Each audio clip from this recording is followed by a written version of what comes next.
Hello friends, आज मैं आपके साथ करूंगा बिजनेस स्टडीज़ का एक और टॉपिक जिसका नाम है फैक्टर्स इफेक्टिंग कैपिटल स्ट्रक्चर। अगर आपको जानना है कैपिटल स्ट्रक्चर क्या होता है, लिंक आपको डिस्क्रिप्शन में मिल जाएंगे। पूरे के पूरे चैप्टर के आप नंबर वाइज देख सकते हैं। ठीक है, तो चलिए शुरू करते हैं। तो कैपिटल स्ट्रक्चर बेसिकली स्ट्रक्चर होता है कि कितना डेट और कितना इक्विटी, उसकी ratio.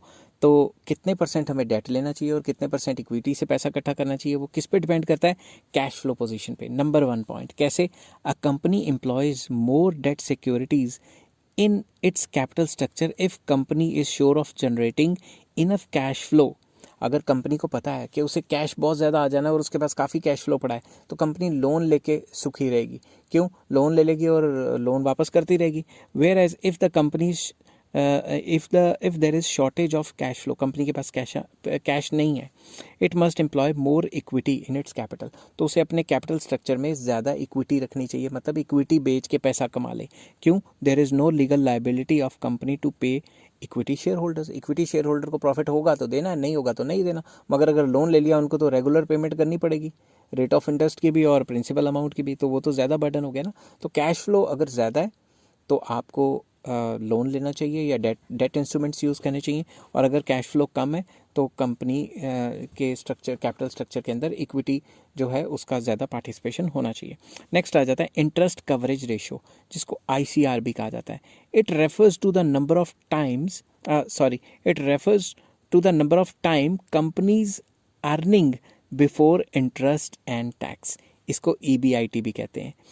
Cover the interest payment obligations. Basically it refers to the number of times company की कितने गुना अर्निंग है बिफोर इंटरेस्ट एंड टैक्स।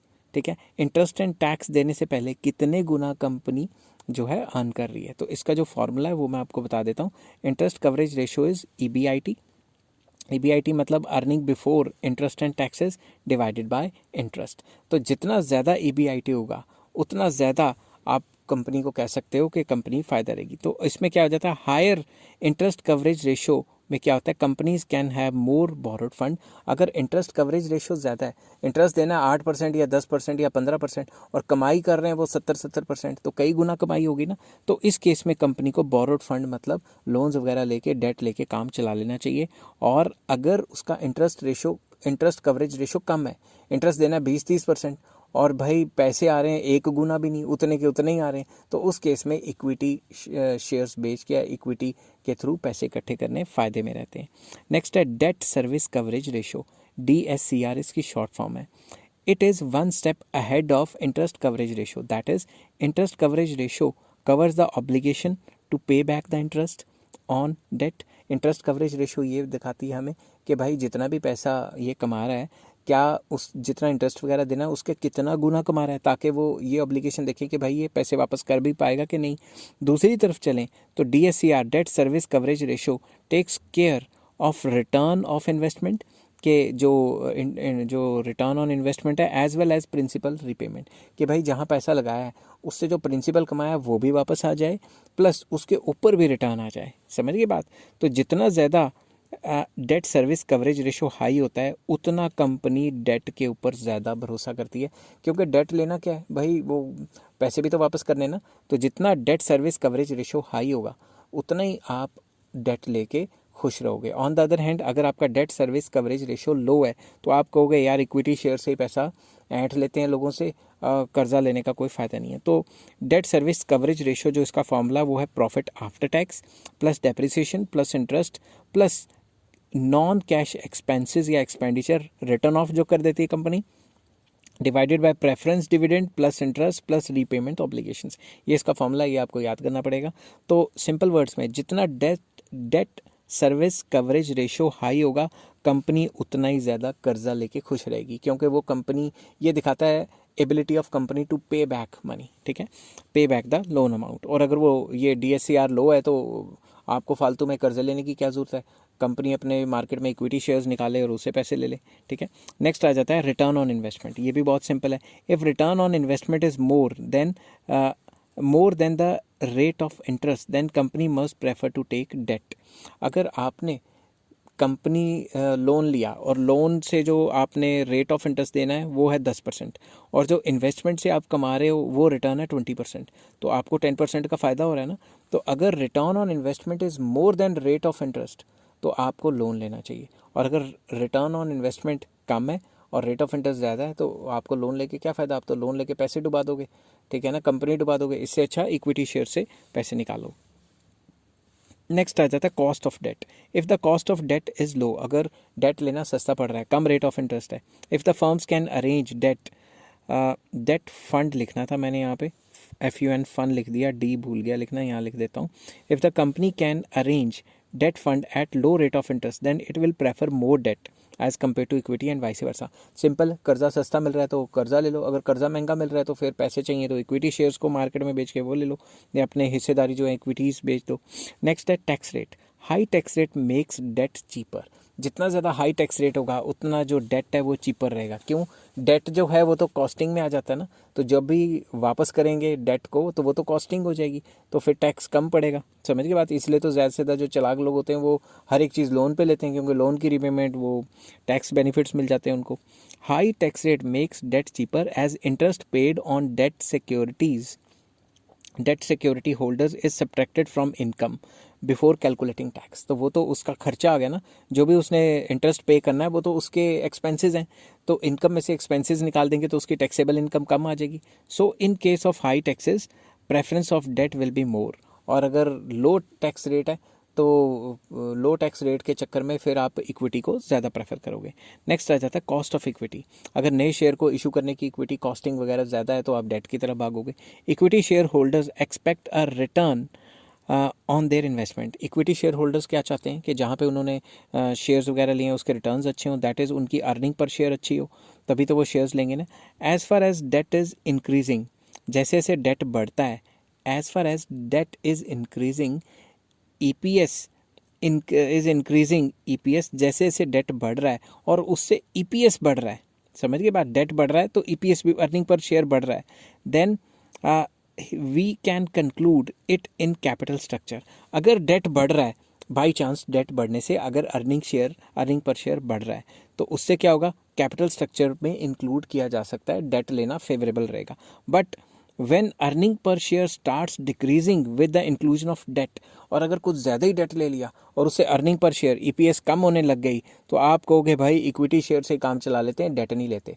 तो अगर आप डेट ले रहे हो और उससे अर्निंग पर शेयर बढ़ रही है तो ठीक है, ठीक है, तो वो फेवरेबल हो जाएगा। अगर डेट ले रहे हो मगर उससे अर्निंग पर शेयर कम हो रही है तो आप उस डेट को डिस्करेज करोगे, फिर शेयर्स या इक्विटीज़ को ही बेच के वहाँ से पैसा अरेंज करना फेवरेबल रहेगा। नेक्स्ट है फ्लोटेशन कॉस्ट, मतलब नए शेयर को इशू करने की cost.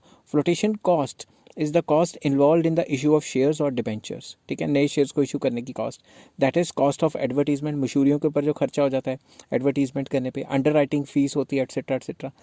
Issue of shares and debentures requires more formalities as well as more flotation cost. तो अगर शेयर्स या डिबेंचर्स वगैरह इशू करने तो उसकी कॉस्टिंग वगैरह काफ़ी ज़्यादा आ जाती है। अगर whereas there is least cost involve in raising capital by loans and advances. अगर आपको लगता है कि फ्लोटेशन कॉस्ट काफ़ी ज़्यादा है तो आप लोन से पैसा इकट्ठा कर लोगे। अगर आपको लगता है कि लोन्स का रेट ऑफ इंटरेस्ट बहुत महंगा है और भाई शेयर्स की फ्लोटेशन कॉस्ट कम है तो शेयर्स और डिबेंचर से पैसा इकट्ठा कर लोगे। नेक्स्ट आ जाता है रिस्क इन्वॉल्व। क्या रिस्क इन्वॉल्व है ये भी डिपेंड करता है। ठीक है, if firms business is risky, मतलब अगर कंपनी का बिजनेस ज़्यादा रिस्की है तो आपको पता है ना, ज़्यादा रिस्की के चक्कर में लोन कम लेना है क्योंकि लोन के भी तो पैसे वापस करने हैं ना। If firms business risk is low है then it can raise more capital by issue of debt securities. तो डेट से डिबेंचर्स बेच देगी, बॉन्ड्स बेच देगी या कर्जा कुर्जा ले लेगी, क्योंकि उसे पता है कि मेरा बिजनेस लेस रिस्की है, मेरे को पैसे आने।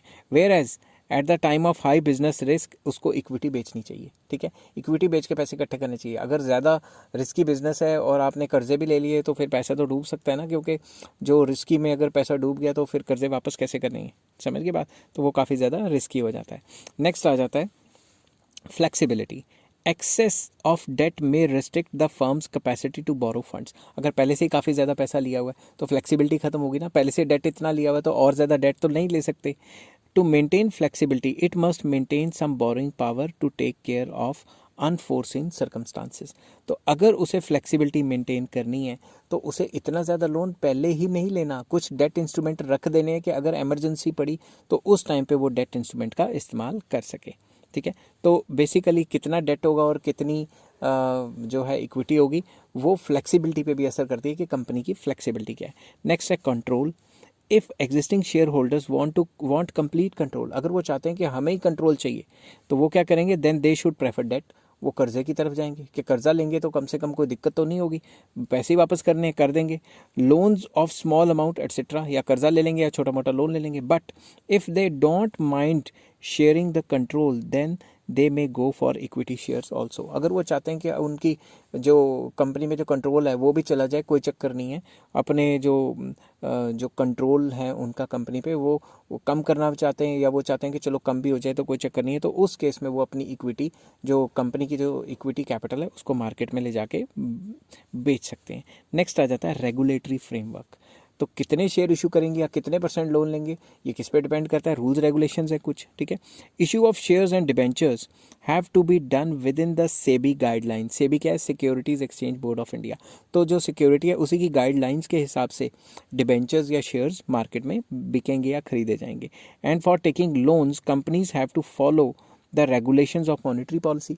कंपनी जब भी लोन लेगी, कितना लोन लेगी, कितना देना चाहिए, किस किस सेक्टर को जाना चाहिए, वो मॉनेटरी पॉलिसी पे डिपेंड करता है, जो कंट्री का सेंट्रल बैंक डिसाइड करता है। If SEBI guidelines are easy then companies may prefer issue of securities. अगर सेबी की जो गाइडलाइंस हैं, अगर शेयर मार्केट में जो एपेक्स इंस्टीट्यूशन है सेबी, अगर उसकी गाइडलाइंस इजी हैं तो कंपनी सोचेगी यार मार्केट में शेयर लेके पैसे इकट्ठे कर लो। और अगर वो गाइडलाइंस काफ़ी मुश्किल हैं तो वो सोचेगी भाई कि लोन्स लेके पैसा इकट्ठा कर लेते हैं, क्योंकि शेयर मार्केट में शेयर ले जाने तो बड़े मुश्किल आ जाते हैं। नेक्स्ट आ जाता है stock market conditions. During depression period in the market, business is slow and investors also hesitate to take risk. So at this time it is advisable to issue borrowed fund securities. अब आप market में मंदी चल रही है, depression चल रहा है, तो उस टाइम पे आप मार्केट में अपने शेयर बेचने पहुंच जाओगे तो कोई खरीदेगा नहीं, तो रेट ही इतने लो मिलेंगे, तो इतने लो रेटों पे अपनी हिस्सेदारी क्यों बेचनी, समझ की बात। उस टाइम पे लोन लेके काम चला लो। दूसरी तरफ if there is boom period, अगर मार्केट में बूम पीरियड है, बिजनेस इज फ्लरिशिंग, बिजनेस बढ़ रहा है, and investors also take risk and they prefer to invest in equity shares. अगर मार्केट में बूम आया हुआ है, सारे शेयर मार्केट कर रहे हैं, उस टाइम पे अपने शेयर निकालोगे तो ज़्यादा सही रहेगा, क्योंकि महंगे रेटों पे बिक जाएंगे हिस्सेदारियाँ, ठीक है। तो लोन में थोड़ा रिस्क होता है और शेयर में इतना रिस्क बांटने में नहीं होता, बेचने में, सॉरी। नेक्स्ट आ जाता है capital structure of other firms या अदर कंपनीज। हमारा कितना डेट और इक्विटी का परसेंटेज रहेगा वो उस इंडस्ट्री में जो बाकी कंपनियां हैं उन पे भी डिपेंड करता है। Many companies frame their capital structure according to the industry norms. तो उस इंडस्ट्री में जितनी भी फर्म्स हैं वो किस तरीके से काम कर रही हैं उस पर भी ये डिपेंड करता है। अब but proper care must be taken as मतलब प्रॉपर केयर रखनी चाहिए। क्यों? As blindly following the industry norms में लीड टू फाइनेंशियल रिस्क। अगर ब्लाइंडली फॉलो करोगे कि बाकी कंपनियां भी यही कर रही हैं, हम भी यही करें, तो भाई बेड़ा गर्क ना हो जाए कहीं पे, ऐसी की तैसी ना हो जाए कंपनी की, क्योंकि हर एक का अपनी अपनी कैपेसिटी है, ठीक है ना। अपने पड़ोसियों को देख के वही सामान लेके आ जाओगे घर में तो आपका बजट फट सकता है, ठीक है ना। If the company can not afford high risk it should not raise more debt. अगर कंपनी रिस्क नहीं ले सकती तो उसको डेट नहीं लेना चाहिए, only because the other firms are raising. क्योंकि बाकी भी कर्जे ले रहे हैं, हम भी कर्जा लेके बैठ जाएं तो क्या पता बाकी तो कर्जा चुका दें और हमारी कैपेसिटी है नहीं चुकाने की, तो कंपनी का तो ख़त्म होगी ना। तो अगर ये वीडियो आपको पसंद आई हो तो please like share and subscribe. इस चैप्टर के सारे लिंक आपको डिस्क्रिप्शन में मिल जाएंगे, वहाँ आप नंबर वाइज जाके देख सकते हैं। नेक्स्ट वीडियो में मैं लेके आऊँगा फिक्स कैपिटल क्या होती है। Till then take care, have a nice day.